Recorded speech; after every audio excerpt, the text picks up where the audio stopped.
Tyrese Haliburton of my Pacers will join us coming up. 12th overall pick by the Kings in the 2020 draft. He became an overnight sensation after a few years in the play-in tournament, the in-season tournament. I was ahead of the game with Tyrese Haliburton. Playing with Sacramento, yes, I was that guy watching. Coming in and talking to Marvin, I'd say, man, Tyrese Haliburton can play. And Marvin goes, he can play, but nobody's going to see him. I said, no, this is the year, Sacramento. They're going to make the playoffs. And they had a good team. Now he goes to the Pacers. And that became more about Sabonis going to the Kings than I think, Tyrese Haliburton going to the Pacers. But had the moment there with Dame Lillard with the game against Milwaukee. So a lot of good stuff there. And Tyrese Haliburton, the Pacers point guard, joining us on the program. Thanks for joining us. How many scholarship offers did you have coming out of high school? Oh, that's a good question. Probably like 15, 20 like mid-major schools, but in terms of high major, I'd probably only say like 4 or 5. Who were they? Nebraska, Iowa State. We consider Cincinnati high major now, Yeah. right? Is it Yeah. Big 12? Yeah. Minnesota Okay. and Michigan wanted me. They said if I visited, I would have an offer, but I didn't go on the visit. So those are really like the 5 schools. Okay. When do you get a chip on your shoulder? My whole life, really. I mean, I think in high school, I grew up playing with Tyler Hero. We grew up playing AU together. And then while everybody was getting better, I kind of leveled out and they went to a different AU program, which was like the better program. And I kind of got left behind. So I stayed and that probably is when it started and it's kind of just amplified since then. And you hold that against Tyler Hero, even to this day. No, Right? I don't hold that against them. We're cool now. Oh, It's you are? Okay. I mean, if you say, you hate Tyler Hero, that's fine. I mean, I don't no, blame no, you. no, Oh, no, no. Okay. no. All right. Fair enough. How do you give up 151 points? I don't know, but we figured it out, I guess. We've done it. I think that's the second time we've done it. Oh, First time we did it, we won. We won the first time we did it. But yeah, last night was a rough one. okay. Did you get yelled at yet?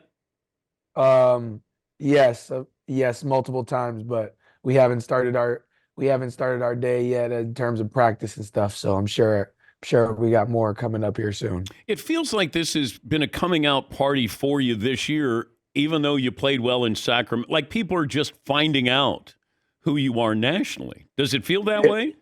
For sure, for sure. And that's just because I was never on national TV. Like I didn't have my first national TV game until I think until my second year or the end of my second year because we played Brooklyn. And then I didn't play on TNT until this year. So I mean people haven't just never seen me play for the most part, like a casual fan. Do you get mistaken for anybody on the streets? No, not in Indy these days. I think people for the most part They know know. you? Okay. Yeah, But you're yeah. wearing your full uniform when you go out. That's the weird thing, though, when you go Oh, out, right? no, never, No, never. no. Actually, at Smoothie King the other day, a dude, it was like a 16-year-old kid. He said, you look a lot like Tyrese Haliburton. Does anybody ever tell you that? I was like, I get that all the time. All right, take me back to the game against Milwaukee. When did you decide to do the Dame time to Dame? Uh, in the moment, this wasn't something I cooked up before. It was just a in the moment thing. But how did he take that, or how did you think he was going to take that? I didn't really know. I thought he actually took it a lot better than a lot of people would. I thought the question was presented really well in media, and I thought he responded really well. Yeah, I think at the end of the day, it's respect and I have a lot of admiration for him. Part of the reason I wear zero is because of Damian Lillard. Like I've been a fan for the majority of my life, so it's a respect thing at the end of the day. But it's just competing. All right, when did you know there was a basketball problem with the Bucks? Oh, no. When did I know? I knew Okay, so when. Giannis goes for the franchise record points. You have a Yeah, teammate, Oscar Schwebe, who got his first point. Um, yeah. so when did you realize that there was a real issue here going on behind the scenes after the game? I did not realize that there was anything with the ball until Giannis was running to our locker room. I had no idea that anything was. They were. It was a problem that guys did not shake. We didn't shake hands after the game, but that's normal. That happens in the NBA all the time. But then when I saw him run to the locker room, I was like, why is he doing that? And then somebody said something about the ball, and I was like, oh, okay, okay. But every rookie who scores gets a basketball. Yeah, for the Pacers organization, if a rookie scores his first point, then he gets the ball. Then he gets the ball. But just to clarify, we did not have the game basketball. Just so everybody's aware. I know that that's been talked about a million times in the world, but we did Okay, not but have a. you have the backup basketball for Oscar. Correct. Yes, we do. Yes, we do. Okay, did you tell Giannis? And if you haven't, you get to talk to him what in a week or so.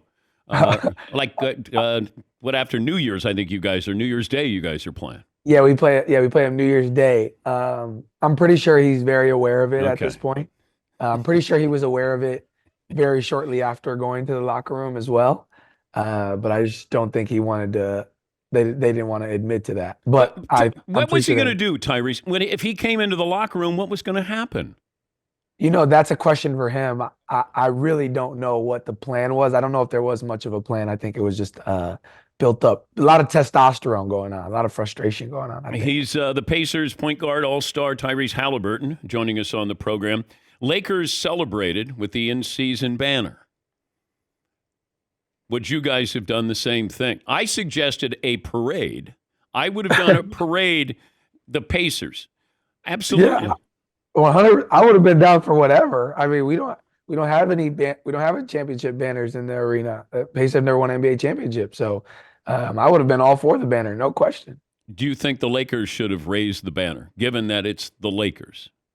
I think at the end of the day, I think that helps build up the legitimacy of the tournament, and that's what the league is trying to do with it. They want it to be something that people are competing for every year, and I think the fact that the most storied organization won it and hung it up. I mean, maybe first or second, whatever your opinion is. The fact that they hung it up, I think that brings more legitimacy to the tournament for sure. Whose poster did you have on your wall growing up? Uh, a lot of LeBron. I had a LeBron fat head, like the back in the Yeah. days. I had fat heads. I had T Mac on the wall, Magic on the wall. That was for the most part those guys. Okay, what's that like first time you're out there with LeBron and he's guarding you or you're guarding him? Oh, I was like, what's going? I felt like Mike. I felt like Calvin Cambridge and like Mike. Like it was. I felt like that every. I felt like that in every game. Like my first ever preseason game, I got switched on to Carmelo, and I was like, what is going on right now? Like that's what the NBA. Like I really like my first year. For the majority of my first year, it just felt like a kid in a candy store. It was just an unbelievable feeling. But what was that welcome to the NBA moment? Oh, I don't know if anything specific. Actually, we played on, I think it was New Year's Eve. We played the Rockets, and I tried to dunk on John Wall, and he blocked it, and I fell on my back, and I went to the ER, and the doctor told me that my injuries were consistent with those of a car crash, and I was like, yeah, the NBA is a different world. Like that was when I knew, yeah. Well, if you can't dunk on John Wall, you're probably not going to go in there against Rudy Gobert and some guys Oh like yeah, that. yeah. I in my head when I was going to dunk it, I was like, "This is gonna be cool back home." Like if I dunk on John Wall, like everybody, we loved John Wall growing up. So I was like, "This would be cool," but he had other plans. Are you aware of your coach's playing career?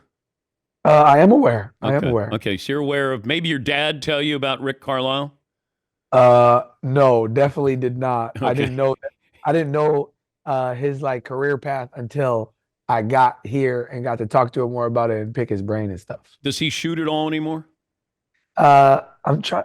I really don't know if I've ever seen him shoot a jumper. I don't know if I ever have. I've seen him when he's working with guys on shooting and he does the form thing and he holds the ball, but I don't know if I've ever seen him actually take a jumper. Okay. Who taught you how to shoot?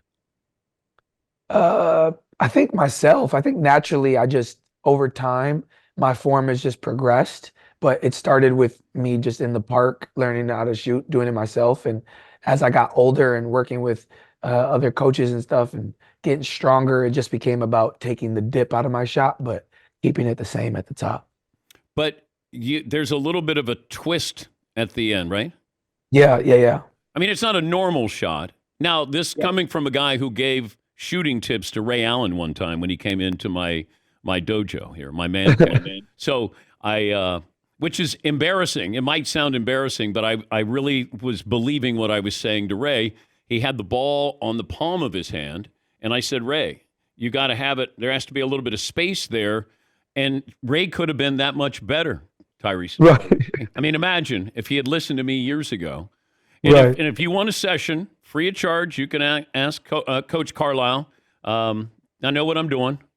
He calls me the radio broadcasting version of Larry Bird. So, Wow. yeah. So I can help if you need it. Right now, you seem to be doing okay. But if you ever get in that slump where you go, damn, what did that guy say? You know, I can be there for you. I'm in a little bit of a slump right now, so we might have to have a conversation. Well, no, you need to learn to play defense. You gave up 151 points last night. I hope you guys get yelled at practice today. Oh, don't worry. I'm sure we will. Hey, congrats. Happy for you. Yeah, and thanks for joining us. Yes, of course. Thanks for having me. That's Tyrese Haliburton. He is doing his holiday hoopla this afternoon where he provides 30 youth from Cafe. This is the Community Alliance Far East Side, the opportunity for dinner and $300 shopping spree at a local sporting goods store as well. That's good stuff.